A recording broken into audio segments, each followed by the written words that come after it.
Bien, en el anterior video habíamos visto cómo desde Catalyst yo puedo importar un archivo de Illustrator y luego generar componentes a partir de esos elementos que se han diseñado en Illustrator. Ya hemos hecho la primera parte, que es crear todos los componentes necesarios, el texto de entrada, el botón, el data list. Dentro del data list también tenemos un scroll vertical. Vamos a evaluar esto en el navegador. Y en el navegador, como hemos visto también en el video anterior, ya el scroll bar está totalmente funcional. El botón tiene su efecto de rollover. Puedo digitar texto dentro de esta caja de texto, entonces, dentro de este text input. Y observen que cuando coloco el puntero sobre cualquier elemento de repetición me aparece un efecto de resaltado, un efecto de highlight, el cual puedo editar dentro de Catalyst. Para hacerlo voy a cerrar esta ventana, voy a volver a Catalyst, entrar al modo edición de estos componentes, tratar de seleccionar el cuadrado y observen que me lo reconoce como un ítem highlight. Quiero cambiarle el color, aparecía como azul y ahora quiero cambiarlo a otro color cualquiera. Para hacer esa edición tengo que tener cuidado de seleccionar el estado correspondiente. En la parte superior entonces me aparece un panel que se llaman páginas o estados, y el estado que quiero modificar es el estado hovered, que corresponde a cuando el usuario coloca el puntero sobre el elemento. Al seleccionar el estado correspondiente y el elemento, en las propiedades yo ya puedo cambiar las características como el color. Voy a seleccionar por ejemplo este color amarillo, salgo del modo de edición y verifico el cambio en el navegador. Aquí ya tenemos entonces el cambio realizado. Cierro, vuelvo a Catalyst y la siguiente etapa es crear las transiciones. Para crear las transiciones voy a utilizar nuevamente el panel páginas y estados de la parte superior y el panel timelines de la parte inferior. Lo primero que hago es duplicar el único estado que existe, haciendo clic en el botón de duplicar estado, y posteriormente renombro estos estados. Este se va a llamar expandido. Realmente lo nombro por facilidad, no porque exista, no porque sea obligatorio. Y este lo voy a llamar cerrado.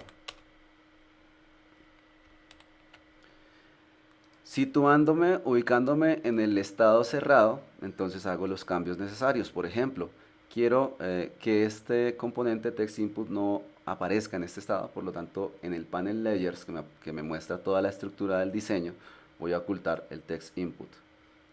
Oculto igualmente el botón. Estos elementos, estos dos elementos los voy a convertir a un botón, porque va a ser donde el usuario va a hacer clic para generar la interactividad que corresponde pues a la transición que estamos diseñando. Le vamos a convertir entonces a botón. Todos los componentes que yo he creado me aparecen listados en el panel Library, de la misma manera como me aparecería en Flash, por ejemplo. Y el mismo nombre que aparece acá es el mismo nombre que va a aparecerme para identificar los componentes cuando yo importe este archivo dentro de Flash Builder. Ahora voy a tomar estos dos cuadrados y los voy a mover hacia la parte inferior, es decir, que esto va a ser el siguiente estado. Este cuadrado en el panel Layers lo voy a mover hacia abajo, voy a cambiar el orden de las capas para que no me oculte el cuadrado que está en la parte inferior. Después de haber definido cuál era este estado, ahora voy a crear la transición. Entonces, en la parte inferior de los timelines tenemos dos transiciones, de expandido a cerrado y de cerrado a expandido. Vamos a mirar primero el efecto sin la transición para poderlo comparar. Entonces, seleccionando el botón, voy a agregarle una interacción a ese botón.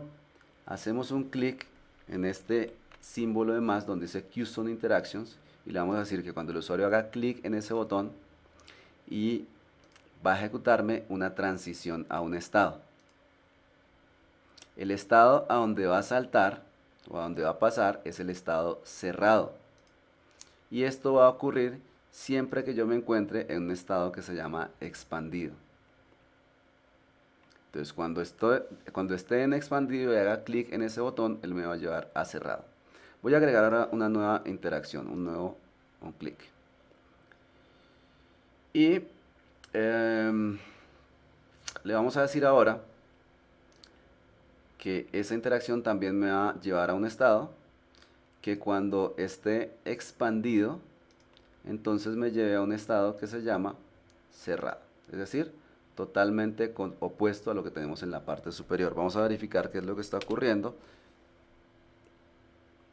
Verificándolo en el navegador, hacemos clic sobre el botón y aquí me aparece el estado cerrado y hacemos clic y me aparece el estado expandido. Ahora vamos a hacer la transición. La transición simplemente es un cambio gradual, el mismo cambio, pero ya no va a ser tan rápido, sino que va a hacerlo de manera gradual, para lo cual volvemos a Catalyst.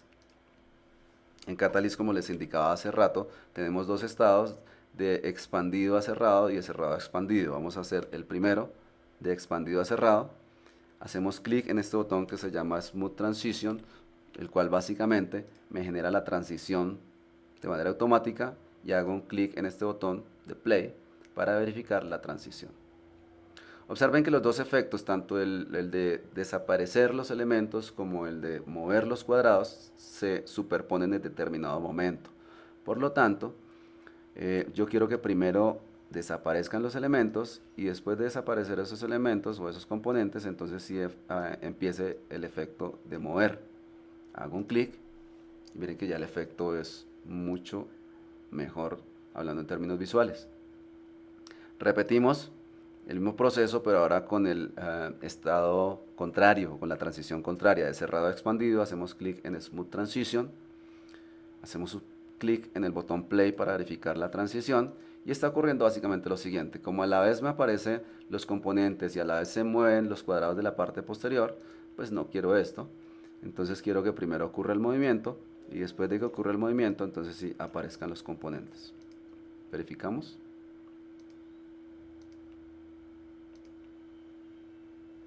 Mucho mejor. Ahora lo verificamos en el navegador.